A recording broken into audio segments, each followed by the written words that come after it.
This is the Sand Creek Massacre National Historic Site, the 391st National Park Service Unit.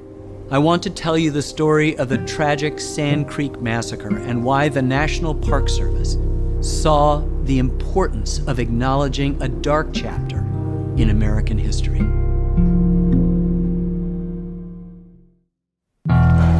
When gold was discovered in the southern Rocky Mountains in the late 1850s, an influx of white settlers arrived in Colorado Territory and established businesses, ranches, and towns on Indian land. Though the land was designated for the Cheyenne and Arapaho in the 1851 Fort Laramie Treaty, the federal government did not enforce the boundaries.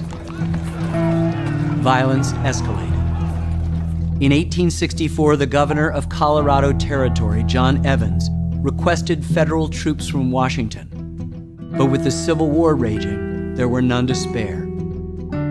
Instead, he recruited volunteers to kill and destroy hostile Indians. Friendly Indians, Governor Evans promised, could seek places of safety where the soldiers wouldn't attack them. The volunteer soldiers would be led by Union Colonel John Shivington, a Methodist minister with political ambitions. At dawn on November 29th, Shivington and 700 men attacked the peaceful village of Sand Creek. The massacre would last for hours.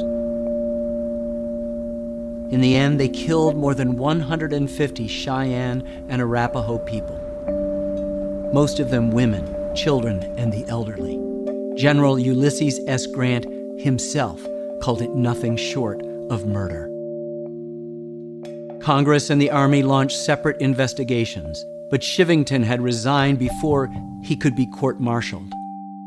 No one was ever charged.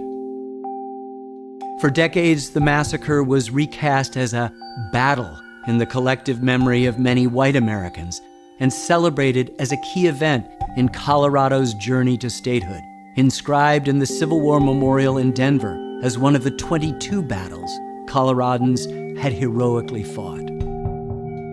This is why I wanted to tell you this story, because it is a powerful example of how our history can be mythologized, omitting shameful chapters and reinforcing insidious narratives. This was not a battle. This was a cold-blooded massacre committed by citizen soldiers, enabled by federal policy and fueled by racism. Senator will come to order. More than a century later, Republican Senator Ben Nighthorse Campbell of Colorado, himself a Cheyenne chief, stood in front of Congress proposing a new National Historic Site. Mr. President, this description of the events cannot begin to describe the horror that must have taken place on that day. But this bill authorizes our government to preserve a significant piece of history that I believe is needed to remind us not just of the horrible deeds that took place in this country, to many people in our history, but to the Native Americans, and to honor that memory. He faced opposition. Despite the undeniable historical record, some still held fast to the idea that it had been a battle. Others felt that the word massacre would cast a negative light on the military. But the bill passed, and on April 28, 2007, the site opened to the public.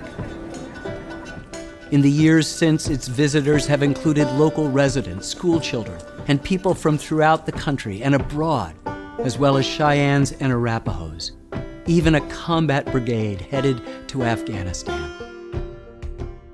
With the word massacre included in the name of the site, we are forced to openly confront a shameful moment in American history. And I believe, in doing so, we become a stronger nation.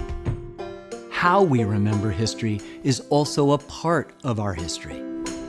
To be patriotic is to understand that a truly great nation can openly acknowledge its wrongs and be better for it.